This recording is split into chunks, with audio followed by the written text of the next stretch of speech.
Meu caro Chico, eu queria perguntar a você sobre o seguinte. Na imensidade da sua obra psicográfica e também na profundeza dessa obra, você tem uma curiosa série de romances que geralmente chamamos de série dos romances romanos de Chico Xavier. São romances que se passam na Roma Antiga, há 2000 anos, 50 anos depois, Ave Cristo, e até mesmo Paulo e Estevão, que isso a mim me parece é a obra-prima da sua mediunidade no campo da ficção literária, embora eu saiba que os espíritos não têm intenção de fazer ficção literária e sim de transmitir às criaturas humanas uma mensagem através das suas próprias experiências de vida. Mas eu queria saber o seguinte: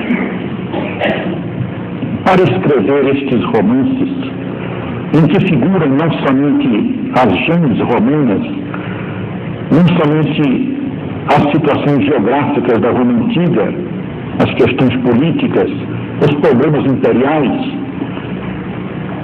você consultou que livros e que bibliotecas?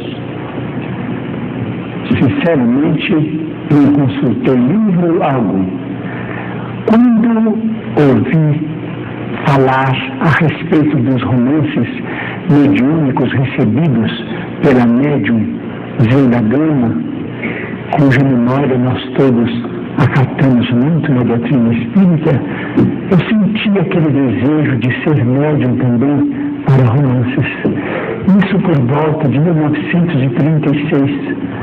Nessa ocasião, eu lidava com um grupo de crianças da família, porque pelo fato de não ter renascido nesta existência para o casamento, fiquei com 14 crianças, irmãos menores e sobrinhos, dos quais presentemente estou distante por haver crescido e tomado as suas responsabilidades.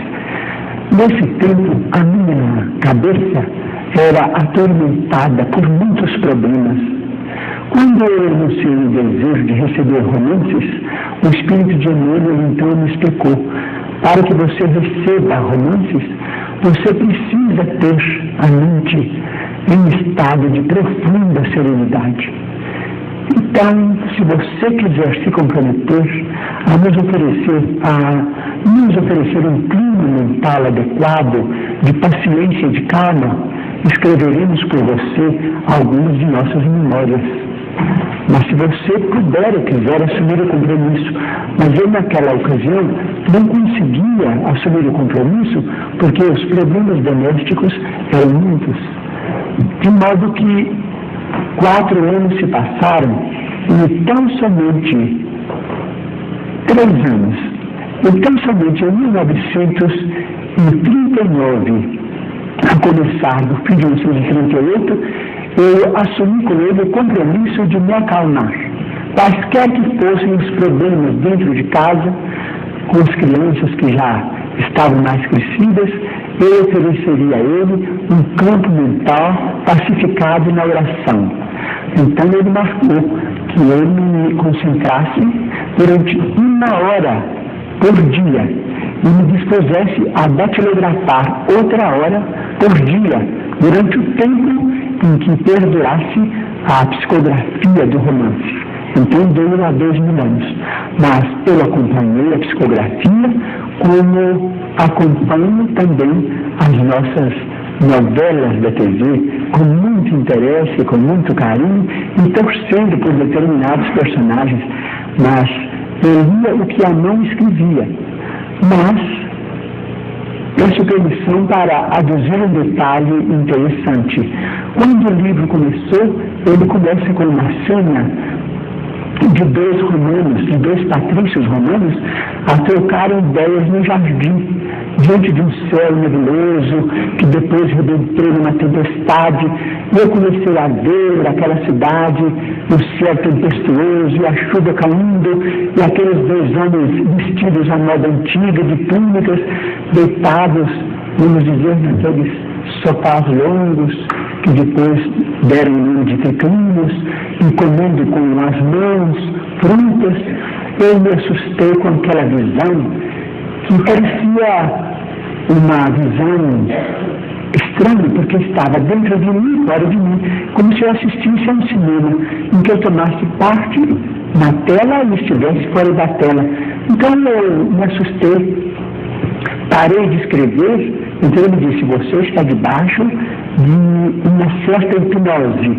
Você está vendo o que eu estou pensando, mas não sabe o que eu estou escrevendo. De modo que eu vivi muito mais o romance, eu vivia muito mais o romance ao receber do que ao ler o que eu escrevia ou ler. Posso complementar isso aqui? Por favor. Eu gostaria que você esclarecesse bem o seguinte, então, Chico. Você tinha uma visão, assim, cinematográfica do enredo. Você estava vendo o desenrolar do romance sem saber bem como, de que maneira. Mas não tinha consciência do que escrevia. Não tinha consciência do que escrevia e nem da continuidade dos assuntos, porque muitos personagens que me eram simpáticos e que eu não desejava que sofressem, passaram a sofrer contra a minha vontade. Muito obrigado.